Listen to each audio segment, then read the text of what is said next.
Crosscode was one of the games I put in my online store basket when I picked up 5 or 6 games for the Christmas end of year sale. Little did I know it would become one of my favorite games that I've played in the last year. Today we're looking at one of the many reasons why this game is a fan favorite. This is all main regions in Crosscode ranked.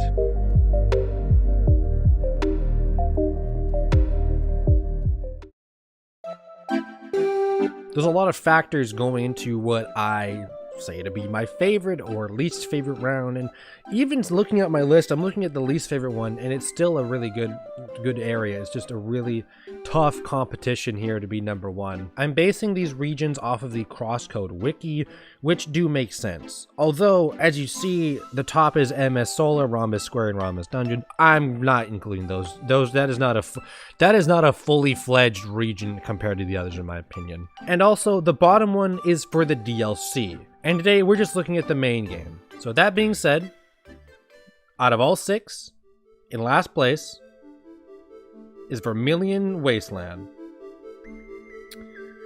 Vermilion Wasteland, for me, came at the low point of the pace. I felt like things were picking up, and then all of a sudden you find yourself in Vermilion Wasteland, which is a pit stop from pretty much the first half of the story to the second half, but between here and there's a huge layover from actual progressing in your character. While it is majorly vital for the story and has some great story moments, I just felt like I wanted to get back to the normal game.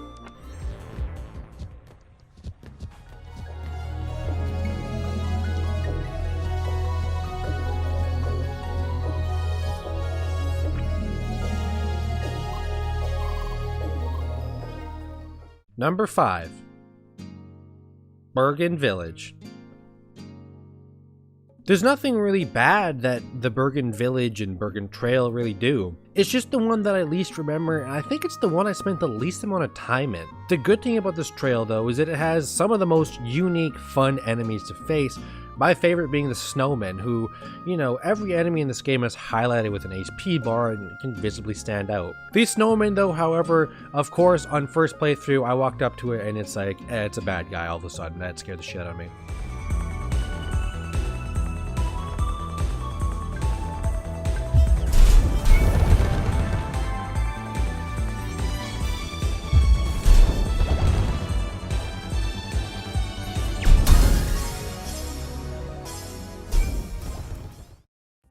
Number 4.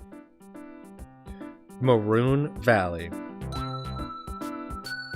Maroon Valley, for me, personally, at least for me, desert areas and games are always some of my favorites, along with the soundtracks. This area has one of my favorite side quests in the game, with defending the box against all the sandfish, but also simultaneously it has the most annoying enemy in the game for me, which is the sandfish.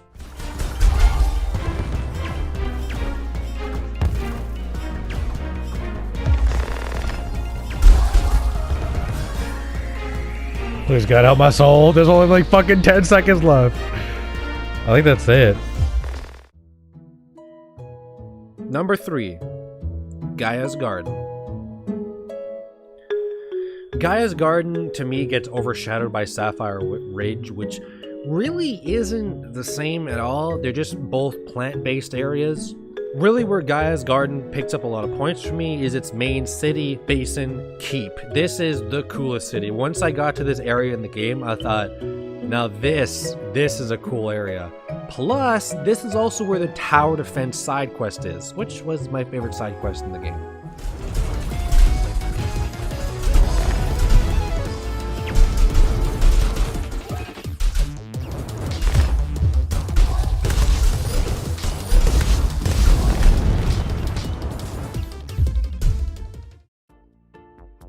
Number 2.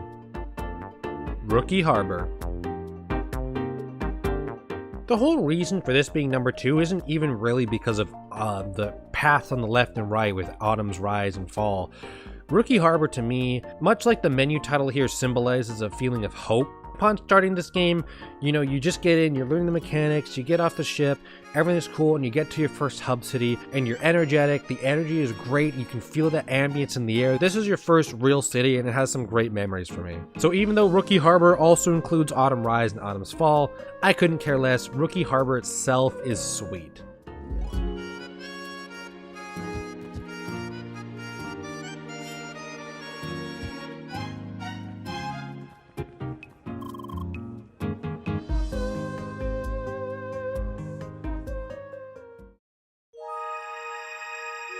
Number 1. Sapphire Ridge. Much like how I hold great memories of Orky Harbor because it's where it started, I hold great memories because Sapphire Ridge is where it ends. I just realized I kind of made it sound like I had great memories when the game ended because it was bad. No, Sapphire Ridge has probably the coolest ambient soundtrack in this game. It has some of the coolest enemies in my opinion with the samurai beetles, and they have their own elements as well. The caves are really cool. I absolutely love traveling through the caves here. One of my favorite missions in the game was getting the 4 golden beetles and passing the 4 trials. All of them were completely different. I felt like I was playing some sort of cool like mini game. For a lot of reasons I listed and a lot of reasons I didn't list, Sapphire Ridge is my number 1 favorite region in CrossCode.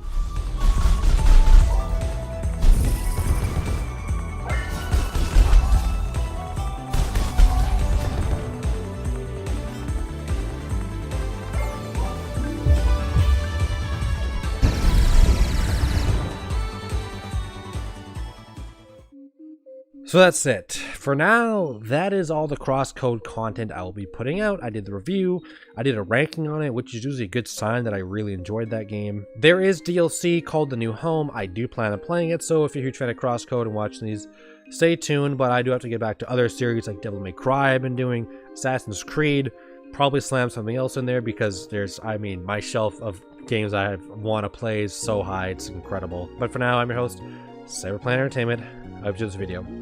Peace out. Do it, buddy. Do it.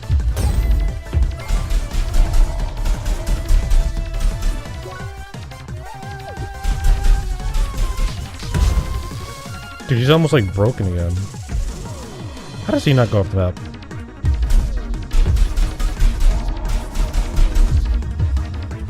Die.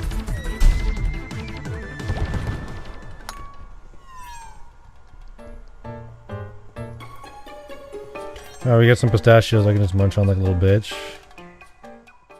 What is up? I know what you're thinking. You're only here for the bonus Easter egg soundtrack I put in at the end of every video. But did you also know I have a donation page under Buy Me a Coffee? Donate whatever you want to my channel and I'll put half of that back to an environmental charity. So that's that. Enjoy the music. Peace out.